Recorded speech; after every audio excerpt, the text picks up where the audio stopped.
Good afternoon, everyone. My name is DM Rawlings. I am the 10-Minute DM. I'm an experienced Forged in the Dark GM, and I am here to give you some advice 10 minutes at a time.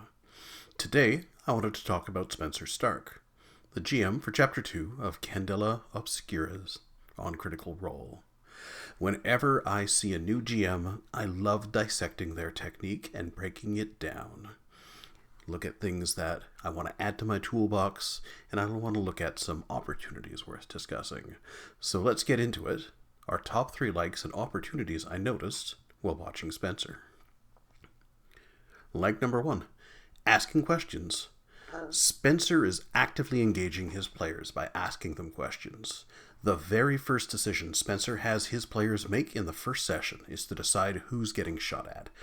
This is perfect. It immediately sets dangerous stakes and pulls the players in. It tells them that this is not going to go down like the last chapter. It's also asking questions like, what does your bleed detector look like? Or what does it look like when you do this thing? I really need to do my video on asking questions, but the short form of it is that Forged in the Dark games work best when everyone's chipping in and creating setting and world, and that by asking questions we invest our players. It's their story as much as it is ours. Players will always surprise you with how harsh and creative they can be when given a chance. Where is somewhere your character feels safe? Who's the worst person your character could run into right now? Something's not quite right. What is it? Coming from GMing more traditional games, it can be hard to get into this practice, but I do urge you to give it a try at your table, in any game, not just Candela Obscura. Start small, gain some confidence, trust your players, and see how they can raise your game. Next up, opportunity number 1, unclear consequences. I said this with Matt, and I'm going to say it again with Spenser. I like being explicit with my consequences. We can create tension by telling players how the mixed success is going to affect them directly. We bring the players into our decision so that they can play into the consequence, and we give players a chance to use their resistant rolls with full knowledge of what's going on. So, what does this look like? Imagine Robin is trying to get through a security checkpoint. They roll their sway, it's medium stakes, they get a 3, a 3, and a 5. So as a GM, I'm going to say, okay, so that's a mixed success. You get what you want, so the guard is going to let you through, but just as you're passing by, a guard says, hey newbie, fetch me some lantern oil, will ya? We're running low. Now the player knows that the guards are going to get suspicious if they take too long inside the complex. And this was a direct complication from getting a mixed success. At this point, they can make an informed choice to use their resistance if they want to. Related to that, in Spenser's first session, I found that he was slipping in stakes just as the rolls were about to happen. He was saying stuff like, high stakes by the way.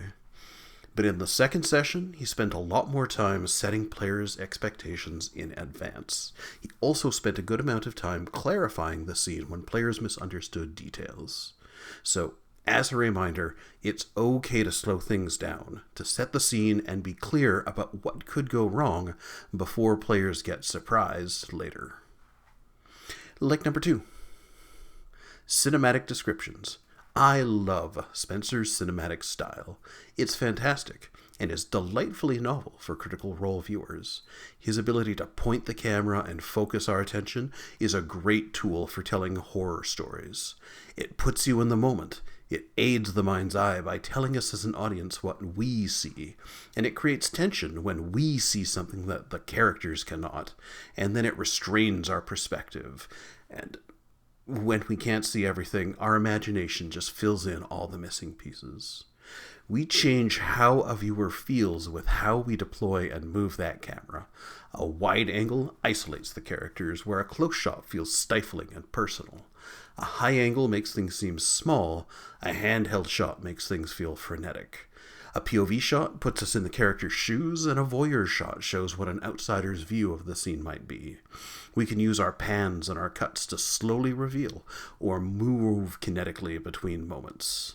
Spenser shapes our experiences by making us feel like we're watching a movie, and I want to make a whole video on this later, but for now, I would recommend dabbling with a couple of these techniques, because they work really well. In particular, I like opening scenes by saying the camera sees this, and then we follow the camera, and it just lets us get a vaster view of the world before we start to focus in on our characters. Opportunity number 2, balancing harshness. You may have noticed that Chapter 2 is a lot more brutal than the first chapter under Matt. This is intentional. In an interview, Spenser Starke talked about it. He said, "I didn't pull any punches. I just laid it on. And you'll see as we go deeper and deeper, I don't hold back in what I give them in marks, because there was an agreement from our group at the table that they wanted to feel in danger. They wanted to feel scared as characters." I will put a link to that in our description. And obviously we see Spenser laying it on really, really thick.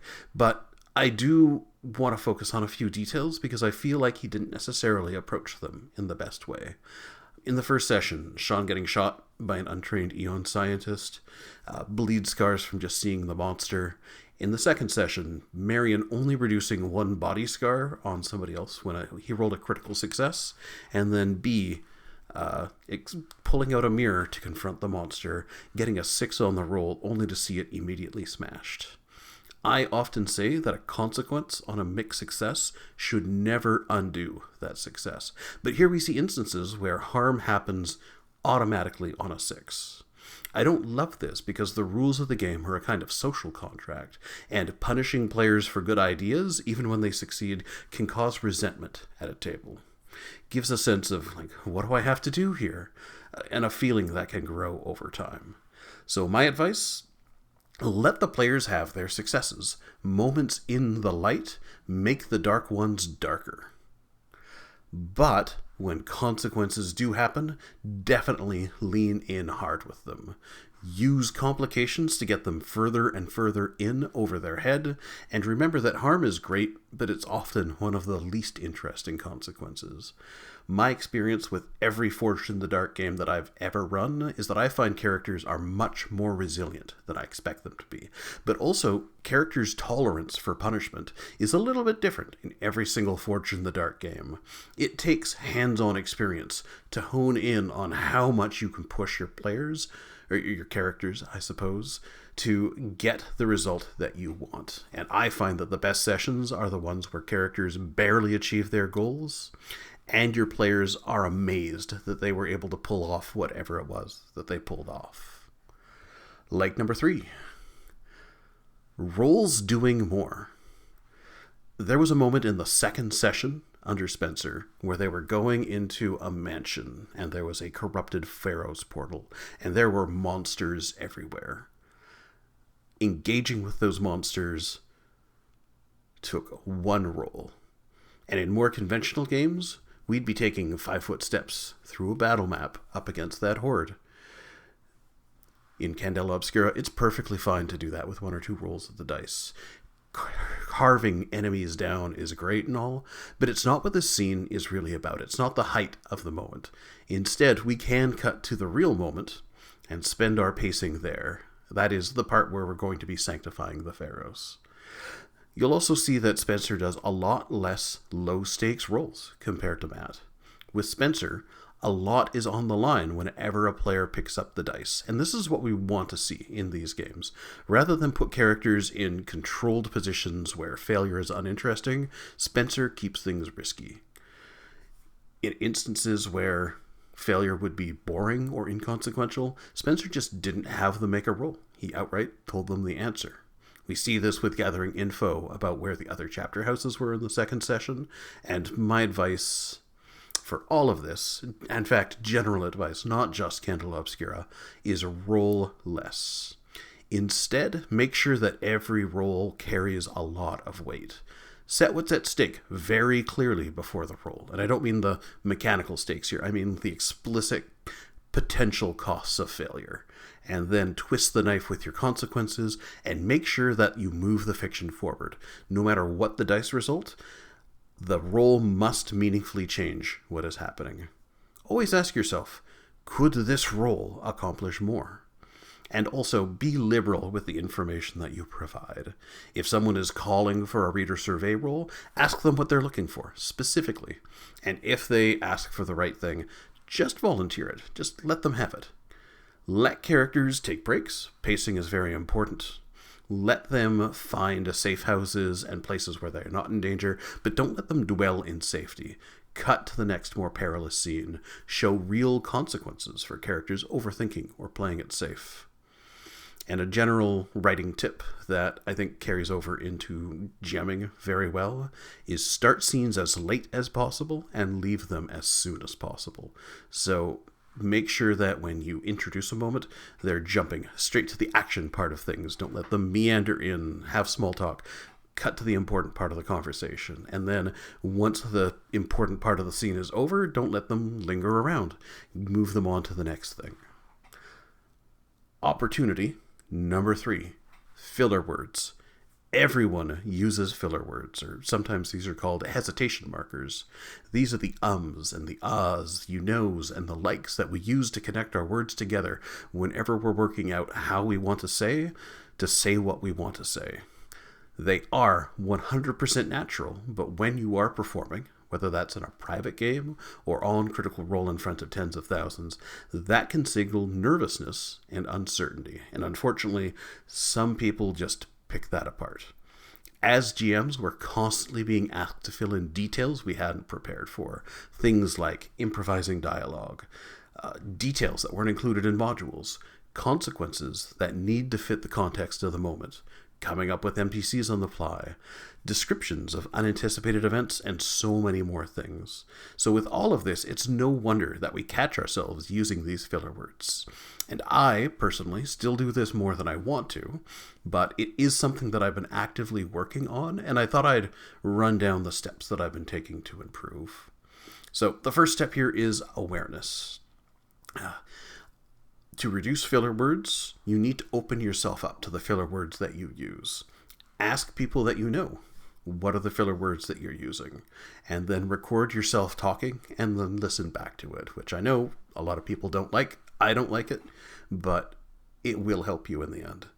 All we're trying to do at this point is to know what our filler words are. And I'll bet you, just knowing what those words are is going to start you down a journey to improvement.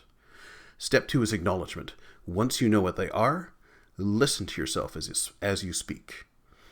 And then, when you come across one of the filler words that you've used, just make a mental note of it. Don't try to correct or dwell on them, just acknowledge it and move on. Do that for a little while. When you get a moment of reflection, step 3, assess. In your free time, think on when you're using these filler words. What made them more frequent? What makes them happen less frequently? What feeling did you have just before you use them? And it's this feeling that's really important, because once we identify what that feeling is, we can start making mindful choices about what we're going to do, which is step 4, act. When you feel a filler word coming on, slow down, take a breath, and then make a different choice. Initially, this is going to be awkward. It's going to slow you down. It's probably going to be miserable, but that's okay. You're going to notice it a lot, but the more you do this, the more seamless it'll be to recover and then ultimately cut down on the number of the times that you were using this. All right, well, in my opinion, Spenser has been killing it on Candela Obscura, and I am really eager to see how he concludes things. I've been DM Rawlings, the 10-Minute DM, and if you like what you see, please hit subscribe. And if you're hanging in any super secret Discord that might appreciate this, do me a favor and pass it along. Everyone have a great night.